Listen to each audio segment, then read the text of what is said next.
জি, আসসালামু আলাইকুম ওয়া রাহমাতুল্লাহি ওয়া বারাকাতুহু।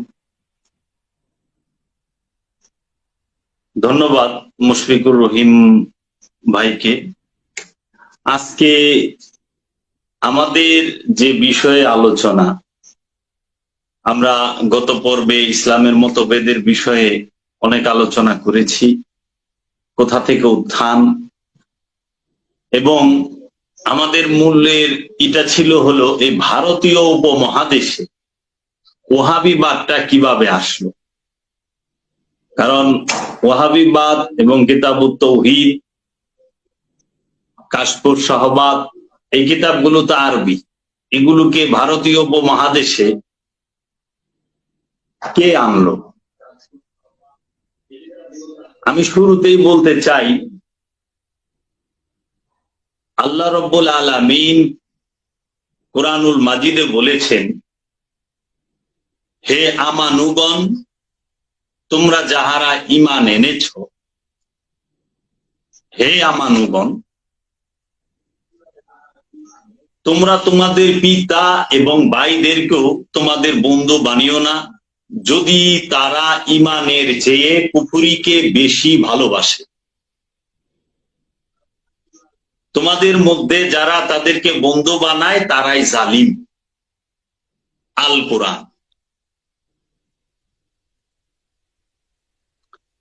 কোরআনুল মাজিদ আল্লাহ রব্বুল আলামিন আরেকটি সূরার আরেকটি আয়াতে বলতেছেন, সূরাতুল বাকারা, ওয়ালা তালবিসু হাক্কা লিল বাতিল, এবং তোমরা সত্যকে মিথ্যার সাথে মিশ্রণ করিও না। এবং আল্লাহ রাব্বুল আলামিন বলতেছেন, এবং সত্যকে তোমরা গোপন করিও না, এবং যা তোমরা জানো। সত্যকে তোমরা গোপন করিও না এবং তোমরা জানো। এখন আল্লাহ রাব্বুল আলামিন আমি যে প্রথমে আয়াতটির কথা বললাম, সেখানে আল্লাহ বলতেছেন যে হে আমানুগণ, তোমরা তোমাদের পিতা এবং ভাইদেরকে তোমাদের বন্ধু বানিও। আমানুকে বলতেছে, খেয়াল করেন, মানুষকে না, ইনসানকে না, জিনকে না। নাক বলে নাই, ইনসান বলে নাই, জিন বলে নাই, মুমিন বলে নাই, নবী বলে নাই, রসুল বলে নাই, মুসল্লি বলে নাই, বলছে আমানু। হে আমানুগণ, তোমরা তোমাদের পিতা ও ভাইদেরকে বন্ধু বানিও না, যদি তাহারা এই ইমানের চেয়ে কুফরিকে বেশি ভালোবাসে। তার মানে আল্লাহর রসুলের চেয়ে, আল্লাহর রসুল হযরত মুহাম্মদ সাল্লাল্লাহু আলাইহি ওয়াসাল্লাম, তিনি নিজেই ঈমান, আল্লাহর রসুল নিজেই ঈমান।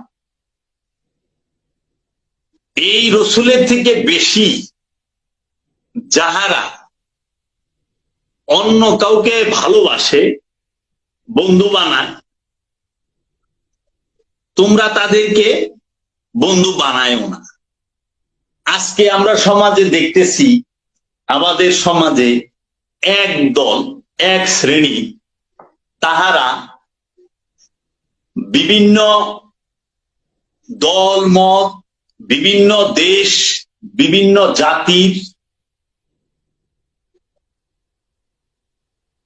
প্রচারণার জন্য মোহাম্মদী ইসলামের অনুসারীদের মধ্যে ফাটল ধরানোর অপচেষ্টায় একদল আলেম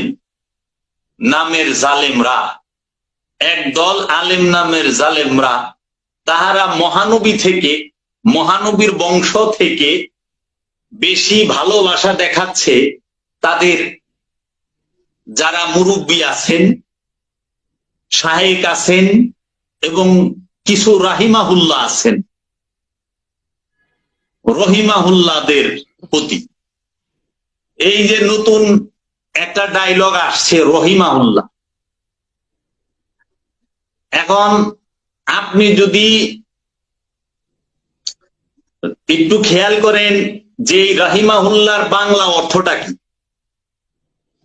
বাংলা শব্দটা কি, এইটা একটু সাধারণ মুসলমান যেন এই বেজাল সাহেব জিজ্ঞেস করে, যারা বর্তমানে বেজাল সাহেব।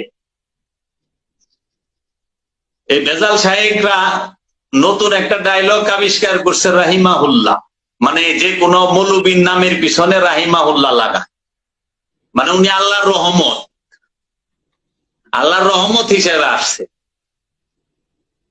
তো এই বেজাইলা সাহেবরা তাদের কিতাবে লেখেন মহানবীকে রাহমাত লিল আলামিন অথবা ইয়া রাসূল আল্লাহ, ইয়া নবী আল্লাহ, ইয়া হাবিব আল্লাহ আলমাদাত কইলে শিরক হবে। তাহারা তাদের এই বেজাইলা শায়েখদেরকে এক শ্রেণীর মৌলবী মুন্সিরা তারা রাহিমাহুল্লাহ কয়। এখন সাধারণ মুসলমান যেন তাদেরকে একটু জিজ্ঞেস করে যে আপনারা যে রাহিমাহুল্লাহ কন, এই রাহিমাহুল্লাহর অর্থটা একটু বুঝায় দেন আমার। হুবহু অর্থ কইরেন, বেজাইলা শায়েখ বেজাইলা অর্থ কইরেন না। আমি কুরআনুল মাজিদ থেকে পেলাম রব্বুল আলামিন বলছে তোমার পিতা মাতা যদি ঈমানের বিরুদ্ধে কথা বলে তুমি সেই পিতা মাতাকে বর্জন করো।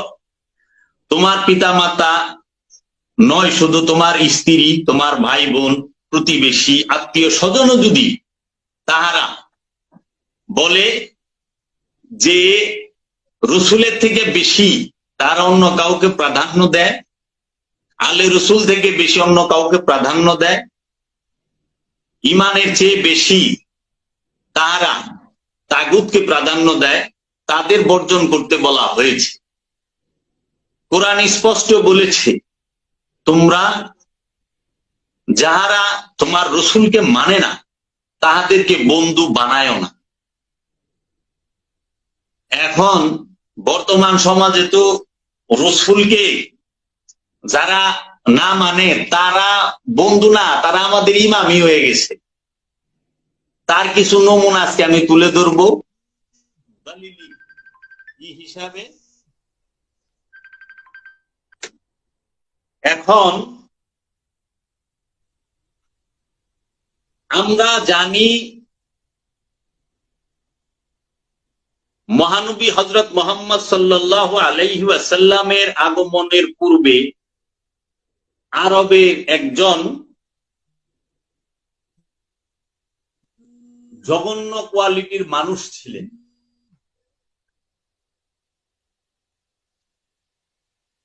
মস্ত বড় একজন জঘন্য কোয়ালিটির মানুষ ছিলেন, যিনি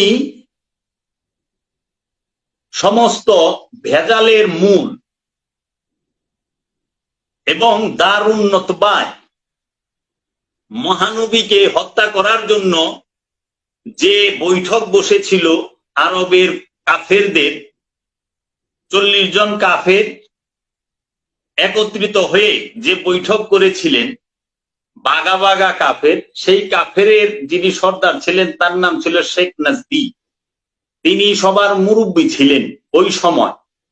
আবু জাহেল, আবুল আহাব, সাহেবা, উকবা, জুলখাইস, মুগিরা, উতবা, এই সমস্ত কাট্টা কাফেরদের সবচেয়ে বড় লিডার ছিলেন এই শেখ নাজদি।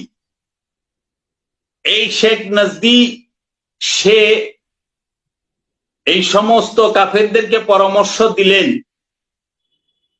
যে মহানবী হযরত মুহাম্মদ সাল্লাল্লাহু আলাইহি ওয়াসাল্লামকে যেন ঘুমন্ত অবস্থায় হত্যা করা হয়।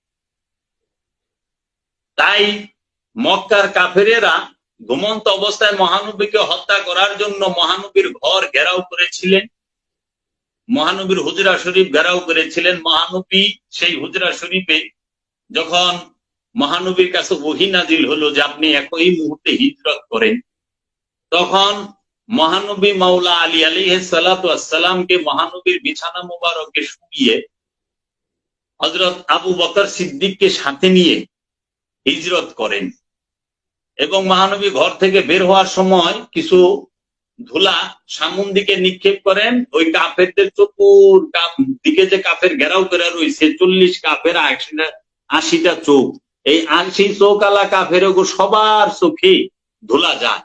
মহানবী এই দিক দিয়ে মক্কা থেকে মদিনাতুল মুনাওয়ারায় হিজরত করেন। এখন এই আব্দুল ওয়াহাব ওই শেখ নজদি ওইখানে তো ফেল হইল।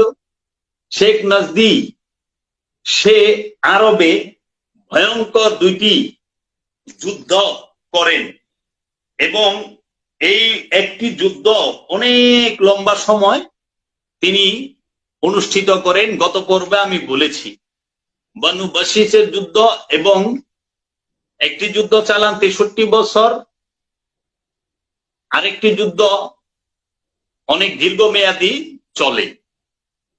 মূলত এই শেখ নজদির যে দর্শনটা, সেই দর্শনটাকে মনে প্রাণে লালিত পালিত করলেন এই শেখ নজদির একজন অন্যতম ভক্ত, যার নাম ইমাম ইবনে তাইমিয়া।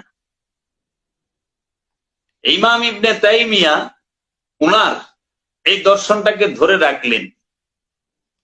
ইমাম তাইমিয়ার আগে আরেকজন ছিল, তার নাম হলো, যিনি হযরত আবু বকর সিদ্দিক রাদিয়াল্লাহু তাআলা আনহুর আমলে মিথ্যা নবীর দাবি করেছিলেন। তার নাম হলো মুসাইলিমা।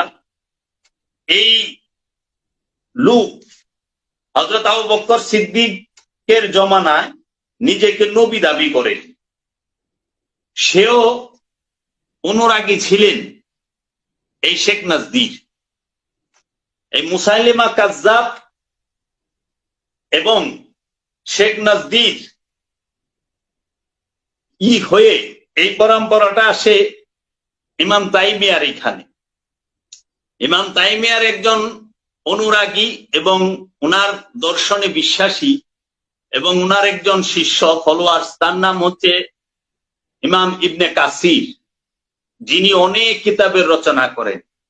এবং ইমাম ইবনে তাইমিয়া অনেক কিতাবও লিখেন এবং ইবনে কাসির সাহেবও অনেক কিতাব লেখেন। এবং এই ওয়াহাবি জোম খারিজি জোমের সবচেয়ে নির্ভরযোগ্য এবং সর্বশ্রেষ্ঠ একজন নির্ভরযোগ্য আলেম হচ্ছেন এই ইবনে কাসির সাহেব এবং ইমাম ইবনে তাইমিয়া। এবং ওয়াহাবি জুমের মধ্যে ওয়াহাবিদের সবচেয়ে বড় দলিল এবং বড় কোরআনের তাফসীরটি যেটি হয়, সেটির নাম হচ্ছে তাফসীর ইবনে কাসির। এই ইমাম ইবনে কাসিরের যিনি ফলোয়ার্স, তিনি আবার সৌদি আরবের নজদ প্রদেশে, যার জন্ম, হিজরি সন হচ্ছে 1111 আর ইংরেজিতে হচ্ছে 1703 খ্রিস্টাব্দে।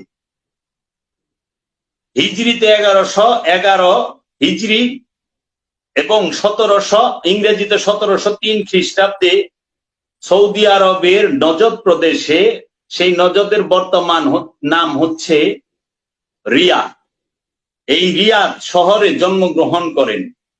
এবং সে এবং বাদশাহ সৌদ মিলে যখন সৌদি আরব নামের একটি দেশ গঠন করেন, এই সৌদি আরবের পূর্ববর্তী নাম ছিল জাজিরাতুল আরব। এবং এই জাজিরাতুল আরবের সর্বশ্রেষ্ঠ পবিত্র যে স্থান ছিল, সেই স্থান দুটি যে ছিল, তার নাম হচ্ছে মক্কা মুকাররমা এবং মদিনা মুনাওয়ারা। এই জায়গার নাম ছিল হেজাজে আকদাস।